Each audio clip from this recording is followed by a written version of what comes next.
Don't worry, ladies and gentlemen, there is nothing wrong with your television set. We interrupt this program to bring you an entry to the archives of the Association of Ishtar, a chilling report on a discovery in the Texas desert. Ladies and gentlemen, this Halloween Radio Retro Future brings you a chilling tale called A Day in Quiescis. To Dr. Brandy. Dear Doctor, I return this file to you because I do not know what to do with its contents. It just contains a note signed by you, dated the 5th of February 1865. That was 5 years ago. Has there been any documentation on this entry? If so, please ensure it reaches the archives desk so these records can be filed properly. Thanks in advance. Dear Associate, at this time it's advised that Associates avoid P13. Would you be required to enter the facility? Level 2 hazard protection is strongly advised. Proper inquiries into the origin and purpose of the P13 complex are still being conducted. Recently, I did receive this debriefing of Associate 299, dated 17th of November, 1864, after the discovery of the facility designated P13. It comes across as a cowboy yarn to me, pun intended. But maybe it includes some of the information that you're looking for. Further information will follow shortly. Yours truly, Dr. Brandy. The following is an excerpt from the debriefing of Associate 299. Topic: the discovery of an unknown facility and disappearance of Associate 490. Interviewer: Dr. Tequila. Interviewed: Associate 299. You knew Associate 490, didn't you? Only by number and tribulation. Any idea why he broke his oath? Why, I think I do, good man. But I would have to tell you the full story, for I happen to know what I'm about to tell you your boys don't have on file. Is it a good one? I'd be careful if I were you. You're not gonna like it. Those tend to be the most interesting ones. All right.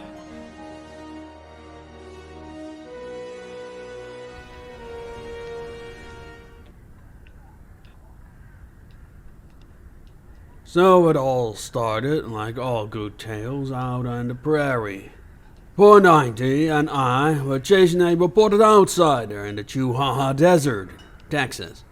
490 is one of those with crow blood. Spent his years off and on the reservation. He knew the land well and was a decent trekker. He would do the trekking and I would do the shooting. A bit superstitious, though, but most folk who spend enough time on the prairie tend to be. Those stretches of land can make you see things. I believe it's what drove him to become an associate. Believing there's more to the rift than meets the eye, and he connected them to the legends of his ancestors. Now, you don't have to live on the prairie to believe that. I'm telling you this because I wager those beliefs are what drove him over the edge.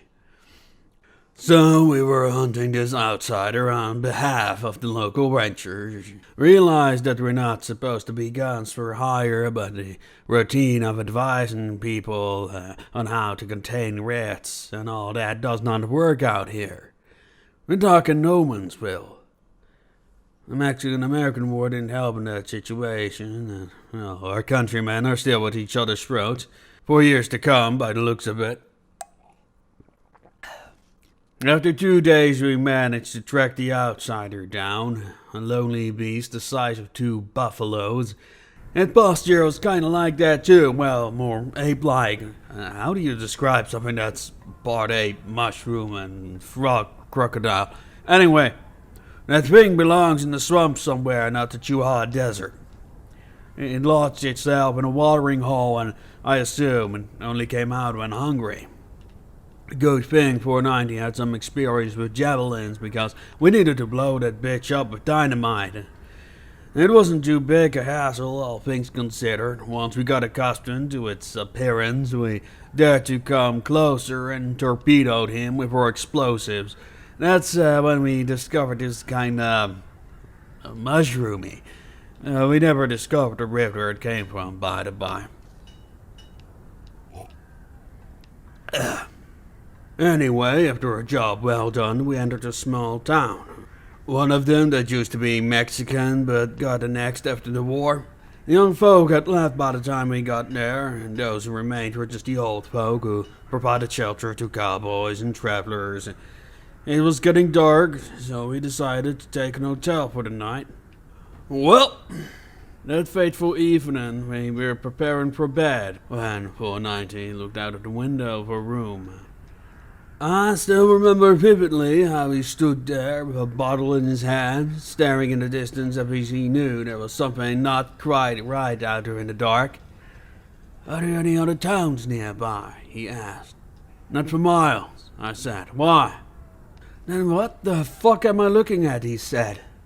I apologize for the language, but I never heard him talk like that before either. That's when I got up and joined him, and there it was. Countless lights, all neatly arranged in a checkered pattern just by the mountain range. I checked our map again, but there was no mention of any town in that direction. Maybe a Confederate fort then, I thought. Well, the next morning, over breakfast, I asked our hostess about the lights that we saw. And that's when our suspicions were roused something fierce. She shook her head. No, senor, there is no camp, no soldiers. But we saw lights burning last night near the mountains, I said. That's when her eyes grew larger. I was afraid it would pop out of her skull and looked at us as if we had just invited the devil himself in our hotel. Senor, there's nothing out there, she insisted. Her insistence was unsettling. And of course, we didn't believe a word of it. Now, personally, I thought we should have let it be, but 490, man. He looked pale, like he was running a fever. We need to look, he said. I need to see there's nothing out there. Those lights have really upset him. All right, I said, we'll go. No. We did attempt to get some information from the locals beforehand, but they were tight-lipped. Every time we mentioned the lights, they politely tried to get rid of us if they're mumbling something about cattle thieves and soldiers passing through. Just mentioning those mountains seemed to inspire dread. No, senor, stay away from there. Only the wicked go there to drink with the devil, said one. No wonder the young'uns left. Now, Dan. While heading out, we met a caravaner on the road. Said he carrying liquor across the border. We didn't question the legality of it. He did, however, give us some insights. He claimed there had been a temporary settlement where they sent sick people to die. Tuberculosis patients. At least that was his explanation. I asked if the complex was Mexican or American. He wouldn't answer that, but as far as he remembered, the place was abandoned when he first arrived. I figured these folks are concerned about stirring the souls of the dead, or something like that. But 490 seemed incredulous, and wouldn't rest till I'd seen that place for himself. Now, to be honest, by now those lights in the night drew me like moths to a flame. Couldn't help myself, could I? It was past noon when we arrived at the gates of the non-existent settlement, eager to find shelter against the sun. A gated community with a pearly perimeter. Above its white walls rose the roofs of a large building like a sanatorium, and there were houses too, but no people. Above the ornamental gate, that was locked with a large padlock, was the name of the place in cast iron. Quiescis. Can I have another? Yeah, thanks. Now, I'll tell you, just standing in front of the sign made my hair stand on end, and If either of us were there by ourselves, none of us would have considered even coming near that place. There were two of us, and both were too embarrassed to admit how terrified we were. So we went inside through a collapsed section in the wall. Now, I traversed rifts and have seen strange worlds, but none felt as alien or hostile as Quiescis. Most of the buildings were not but ruins. Unfortunately, it wasn't just age. Inside of the perimeter wall, there were bullet holes on the inside. Whatever threat ended this community was inside before anyone could react, or more likely, it had been with them all along. We followed the main road from the gate to a plaza with a large fountain in the middle. From there, the road split in two other directions. The community to the west and a sanatorium to the east. That hospital looked more foreboding than anything I'd ever seen. Something about its odd architecture. It had some Italian themes going on, like square flatted roof towers, and either side of the entrances like a church. And then it had some, let's say, Mesoamerican features like animal shade brackets supporting the roof. I never seen those combined before, but I'm no architect, right? So without saying a word to each other, we walked in the direction of the houses.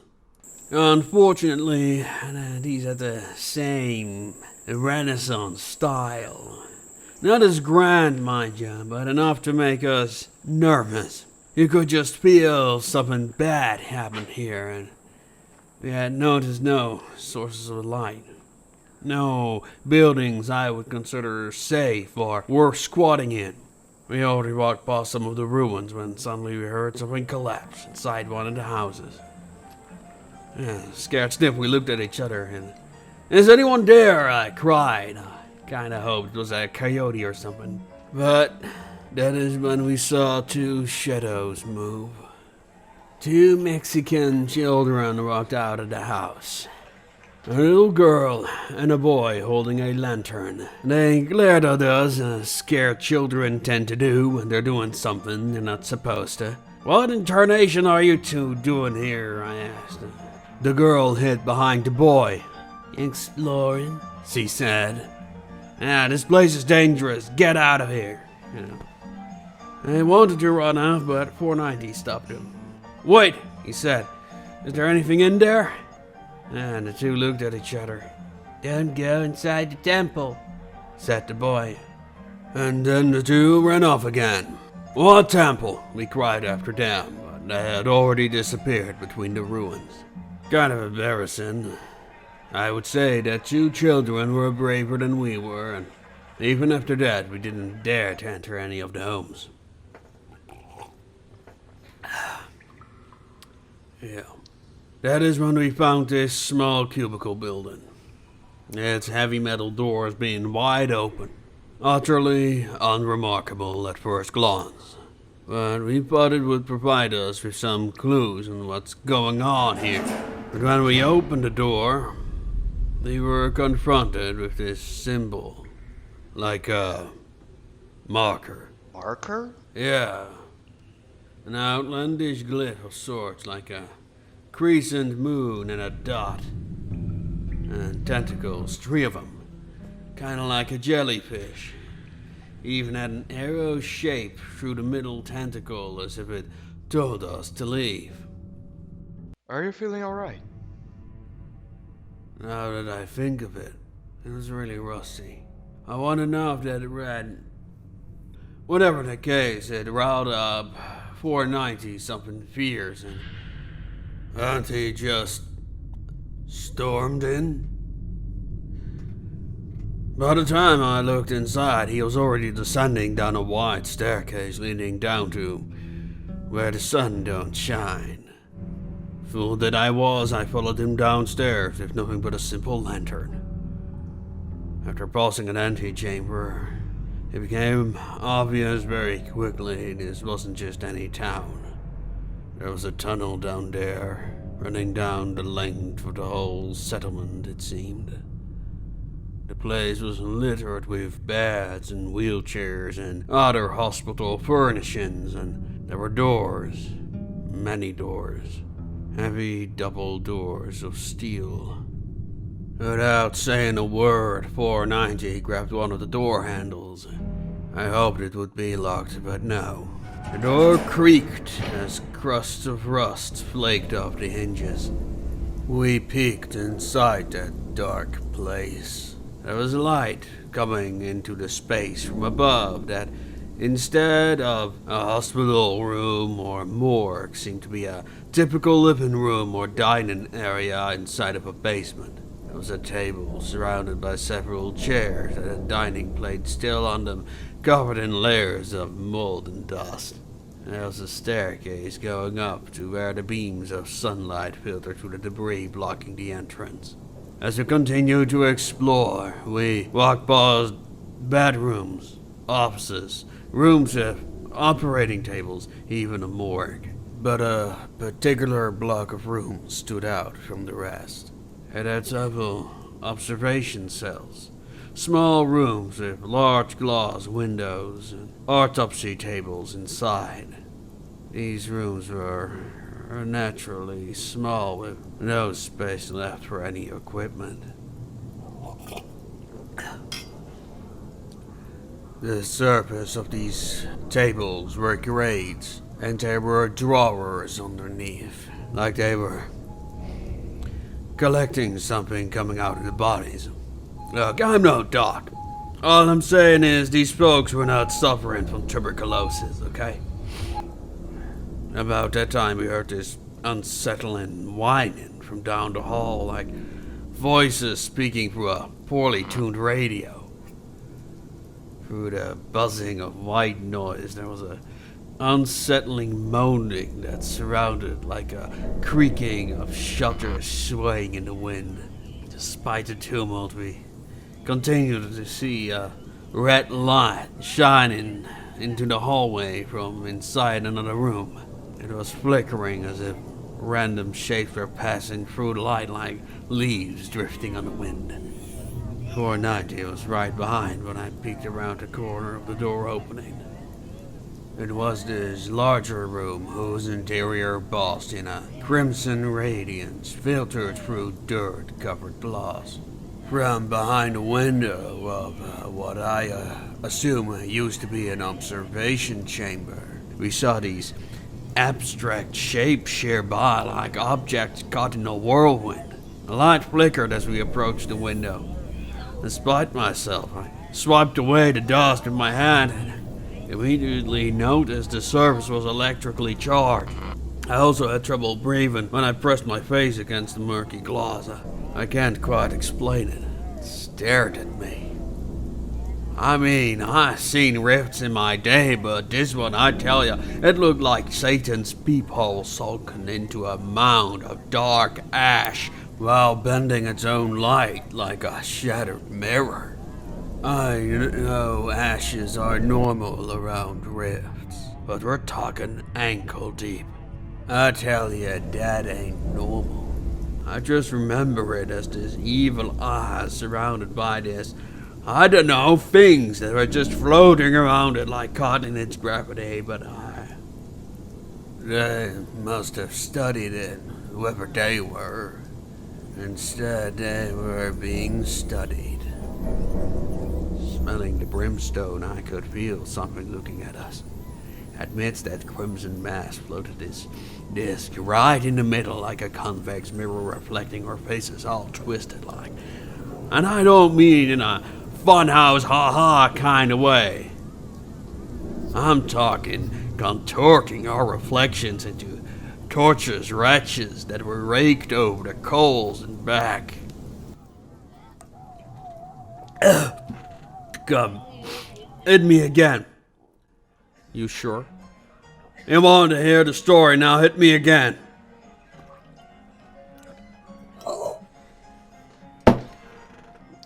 Good man. Don't enter the temple, the kid said. They're like shaking like little babies as he stared right at that anomaly and backed away slowly, afraid it would, I don't know. He just retreated back inside the collapsing corridors past the small cells. And we sneaked past one of those small cells. That's when we both felt it.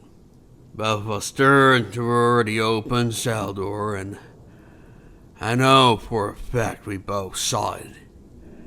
Between the torn remains of canvas padding there was a shadow, but not on the wall.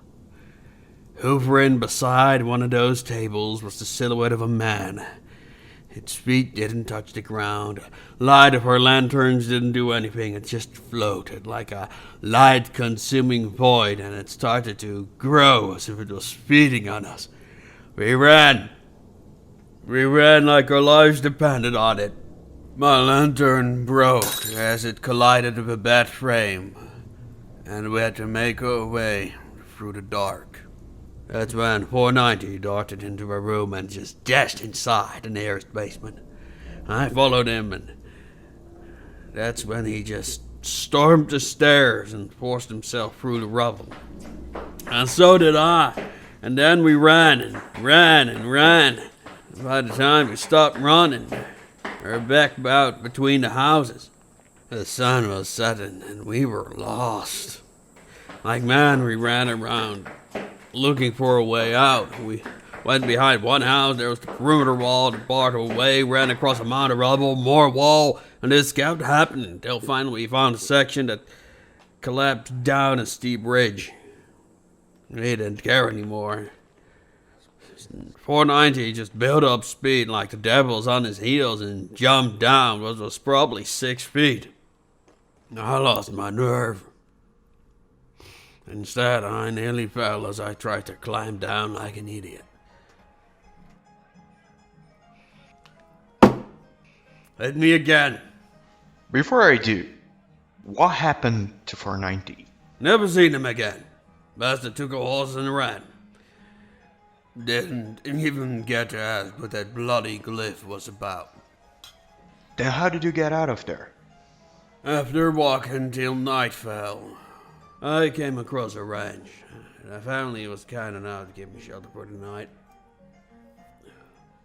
At a table, I told them I was exploring the ruins of Quiescis, telling them I spotted some people there.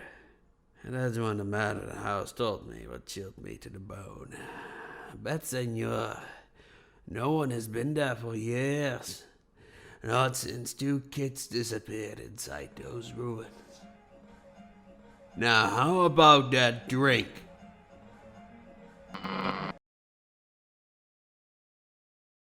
Hello, everyone. This is Bonsert of Radio Retro Future. We hope you enjoyed this Halloween edition of the Association of Ishtar. And we're working on a new episode as we speak. For this episode, we used assets from Desk 3D to make the background. In the future, we hope to include hand-drawn art instead. However, artists need to eat, so it's gonna take some funds to accomplish that. However, you can help us by supporting us on platforms like Patreon or Subscribestar. For just a couple of dollars a month, you can help us improve our videos. There are several tiers, each with their own rewards, starting with digital wallpapers, to previews for upcoming videos and audiobooks, and digital editions of our published novels. Speaking of which, our first comic has just been released, and is now available on Amazon. You can also support the Association of Ishtar in other ways. Please visit our new website if you want to learn how you can get involved. And with that, ladies and gentlemen, I hope you will enjoy this year's Halloween. And as always, make things your way.